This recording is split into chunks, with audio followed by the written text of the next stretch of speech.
And welcome to the Sesaon Elizabeth Cookye Show.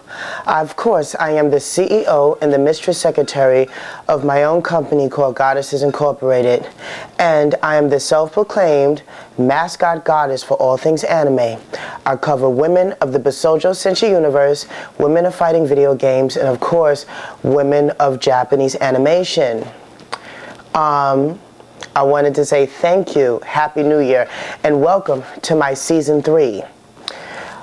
This is just a preview of things to come, because in 2 weeks from now, I will release my very first episode to Season 3 of the FEC show. So things have changed and things are going to be a little bit different. So I will be releasing one episode a month, but the one episode is going to be separated into 4 parts. And the 4 parts are as is. One part is going to be a life lesson learned in reality. The second part is going to be a Japanese animation review. The third part is going to be a video game review. And then the fourth part is going to be a video gaming strategy. The last time we had spoke, or the last time I did my episode, it was the ending of 2010, and I ended off the year talking about how I'm going to bring together my show and what to expect for the future. Well, with the new technologies that I was able to acquire, and with the help of YouTube that I can now put on more than 30 minutes, the episodes will span as one but in separate 4 parts, so that way everyone could keep in touch as to what I'm doing. So if you just want to see the anime review, you can view the anime review. Or if you just want to see the video game strategy, you can. Or if you want to see the life lesson learned in reality advice, you can see that as well. One of the greatest things is that I'm really pushing forward is the video game strategy review, because now with the new technology that I have a capture card, and it's capturing all the data from my gaming console to my PC, and then I'm able to do live voiceovers for video gaming strategies, video game strategies reviews. So in the future, I'm going to redo all of my female strategies that I already have on YouTube with the actual footage from the game and with my voiceover on it, so that people can see the commentary on the type of gameplay that can be done tournament-wise. Also, some things to come. There's been a lot of news lately. I just wanted to say my heart goes out to all the tsunami victims out there in Japan, in Tokyo, after the 8.9 earthquake, and then the tsunami, and now the nuclear power plant explosion. Japan is very dear to me, just like China and some parts of Korea. And so, you know, I just wanted to say God bless, and I hope that, you know, God sends his angels for a speedy recovery and to help with your economy. Because what happens to Japan also happens to the world, because their economy is linked with all of ours. And we are already in bad and drastic times. So with the Japanese animation review, I will be choosing one anime, of course, and using that to go and do a deep analysis of the anime, the creator, what it is, what it's about, and really get into the fine grain of some of the parts that most people don't understand about Japanese animation, especially when it comes to collecting drama CDs, other kinds of anime CD, other productivity, and the manga, doing comparisons between that as well. When it comes down to the video game reviews, not the strategies, but the video game reviews, I get to talk more in depth about characters. And of course, since this is a Bisoujo channel and we're focusing mostly on women of the Bisoujo world and women of fighting games, the majority of my reviews are going to be based on women in general, since they don't get enough light. On that subject, in the future to look forward to, I will be doing an in-depth review of the new Mortal Kombat 9 sequel storyline to Mortal Kombat Armageddon, which is 7. But I'm assuming that Midway and NetherRealm Studios, Mortal Kombat 8 is MK versus DC Universe, but because the storyline is very different from Mortal Kombat, it's seen as something separate. And that's how season 3 is going to go, and we're going to see how this year brings good tidings and how people take review of my show. please do leave comments. Your comments are very dear to me. And if you even have comments for an episode or for advice for a life lesson learning reality, please leave those comments. Like I said, they're very dear to me, and I use those comments to work towards creating new episodes in my roster.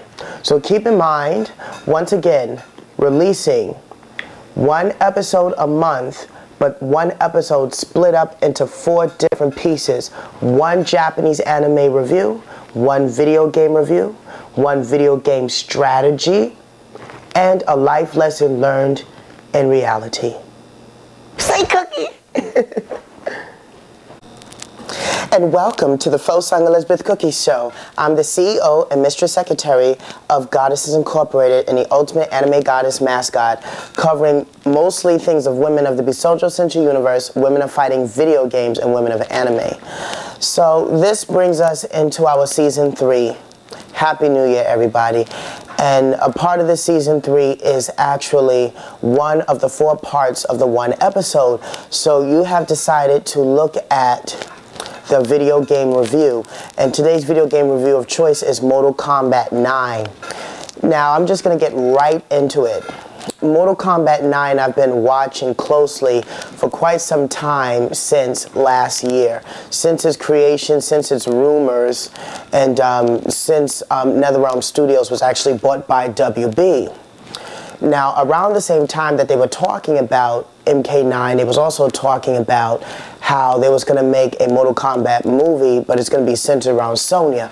And of course, when I heard about that, I just basically flipped. But then that turned out that wasn't even the case.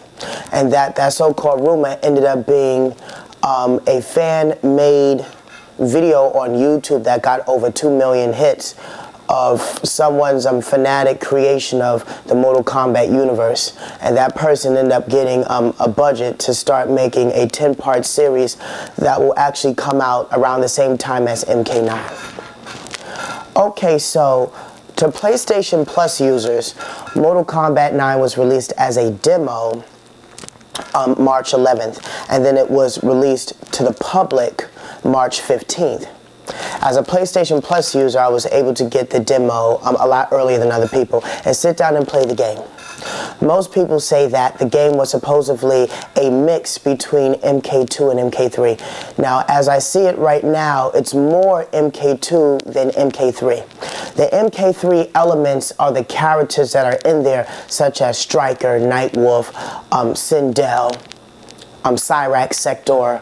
They were once called Mustard and Ketchup at one time.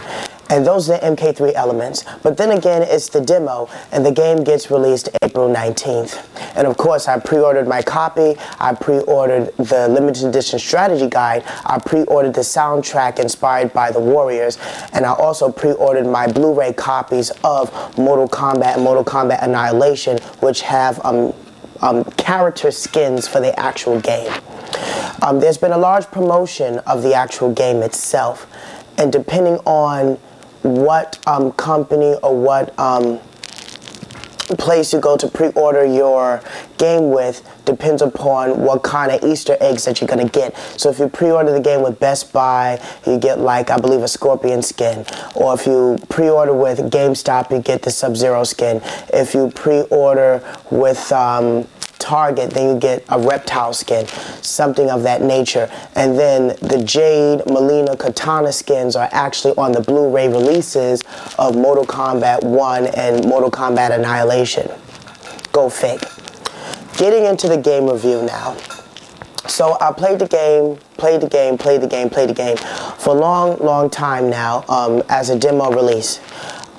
Mainly, I picked, of course, the female character, that's exactly what this whole production is about, giving exposure to female characters that don't get enough exposure at all in the gaming anime universe.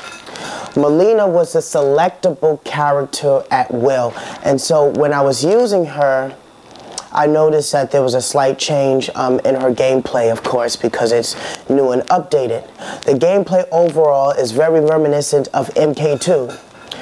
You have your low punch, you have your high punch, you have your low kick, you have your high kick, low kick, high kick, low punch, high punch. Mortal Kombat never had a medium punch or a medium kick, and so just as it is in the MK rules, is heavily based upon Chinese, Korean, and Japanese martial arts. And of course, what makes the game what it is fatality system. Mortal Kombat 9 would be the first game to actually be included in a part of EVO, and a part of EVO in general, in any MK game to ever be considered on a tournament level. Mortal Kombat has been kept in small circles around the world and kept alive through a lot of the fanatics and otakus such as myself, who have been bigger MK fans than Capcom and Marvel fans, mainly because Mortal Kombat seems to be the most fairest game that you could play. You can actually defend yourself, and with Mortal Kombat based combos, there's an actual play stopper, so that there are really no such thing as infinites. But when we talk about Ultimate MK3 and we talk about MK2, people did get around that to find infinites. Melina Katana had an infinite, but of course that was also fixed. In Ultimate MK3, the majority of the male ninjas had infinites as well. You know, that was fixed over time. Trilogy was considered broken. So getting back to the gameplay of MK9, the game is heavily based upon these three systems: combo breaking, X-ray moves, and EX moves, or in the Mortal Kombat language, enhanced specials. For those who play Capcom and Marvel, for us that would be also considered as EX moves, extra versions of the regular moves. The moves also retain their original names from MK2 and 3 unless specified. For the longest of time, Melina's Psy move was always known as the Shooting Psy, but as of MK6, the name was changed to Roaring Psy. Her ground roll was always known as Ground Roll, or sometimes Roly Poly, but has retained a new name known as Rolling Thunder. The names of the moves, which I like, very anime-like, reflect the expressions and the personalities of the characters. Melina has a new move where she jumps on top of you and bites your neck. That move is called Man Eater. Or if you do the enhanced version of that, the EX version, it's also known as Leaping Lunge. There's a move where she stabs you on the shoulder with the Psy, which is called Assassin Psy. So if you stab the person in the shoulder with the Psy and do Man Eater, the move then becomes Ex-Lover, because then she takes the Psy and stabs you a bunch of times instead of chewing your face off. The game is very fluid. There is not a moment where it doesn't have non-stop action, and the backgrounds are all re-rendered from the MK1, MK2, MK3, and possibly, we don't know yet, or I don't know yet, MK4 era. There hasn't been a moment where I wasn't entertained by the game. There hasn't been a moment where when I was playing with the characters, I didn't see their personalities leap out vividly onto the screen. The characters talk now during gameplay. They talk when you win a couple of rounds and they have one final win pose. Everybody is true to the nature of who they are. Sub-Zero, Johnny Cage, Scorpion, and of course Melina. The only four that was actually released within the demo. After you beat the ladder of 4 people that they give you, then they give you, of course, this wonderful review of the X-ray moves and the tag team matches and all that it is to follow. There's even rumors that there's going to be babalities, friendships, animalities, and I think it'd be very humorous to see what the friendships look like in HD with better quality, with better creativity, with better vividness, and now in the year of 2011 with the technologies that we have for video games. I can say now this is the most graphic fighting game to date. And who knows, maybe in the future, if things go well for the video game world, you know, I thought that MK would never even get this far. It would be nice to see a Killer Instinct 3, you know, one on this same level. In fact, when you talk about martial arts-based fighting games like MK that have blood and gore and fatalities, it'd be nice to see a proper crossover, like a Mortal Kombat versus Bloody Roar, or a Bloody Roar versus Killer Instinct. Those are the type of crossovers that deserve to see alternate universes cross paths because they deal with the same kind of theme, the same kind of concept.